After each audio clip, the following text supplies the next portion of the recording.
The CRT, short for cathode ray tube, produces the images that we see on our TVs and computer monitors. The ones that aren't LCD or plasma, that is. Believe it or not, the cathode ray tube was invented back in 1879.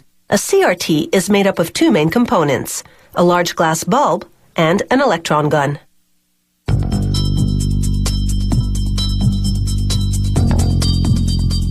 CRTs start with a molded glass bulb. First, workers remove microscopic debris using a high-pressure water rinse.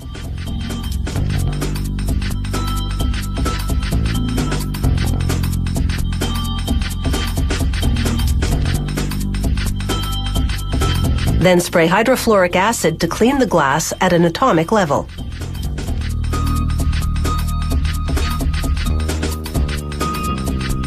They pour a phosphor solution into the bulb.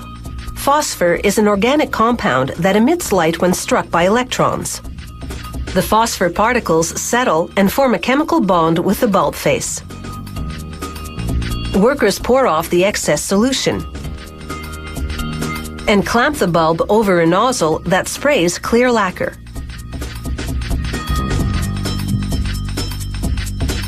The centrifugal force guarantees an even coat over the phosphor to protect it for the next step.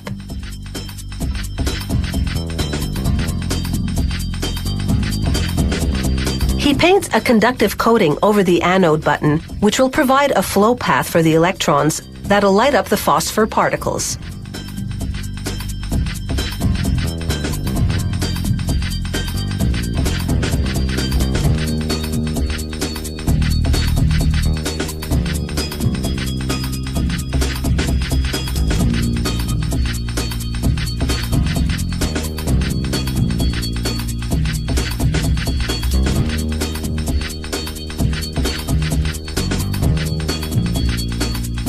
Next, a worker drops an aluminum pellet into a tungsten coil.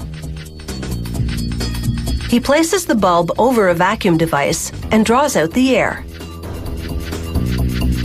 Then he applies an electrical current to the coil. It evaporates the aluminum pellet, which spreads a mirror-like coating on the inside of the bulb. Now they heat the bulb to 218 degrees Celsius for 1 hour. This bakes out the lacquer and any trace of moisture.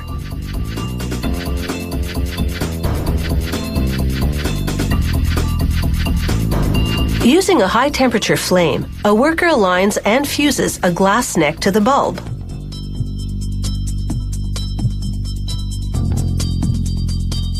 Then he paints it with the same conductive coating.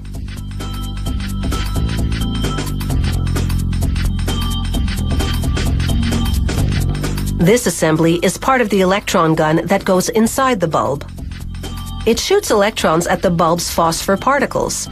That lights them up, creating the images we see on screen.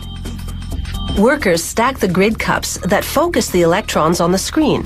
Then, using beading glass, align and fuse them into position.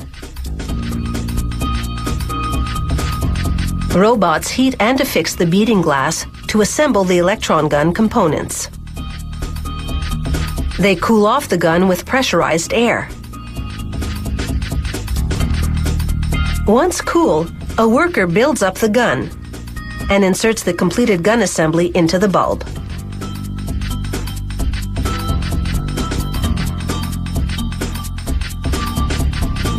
Next, he positions the bulb on a glass-blowing lathe and cuts excess glass from the neck. Using a graphite paddle and a high-temperature torch, he mates the glass neck to the electron gun's stem.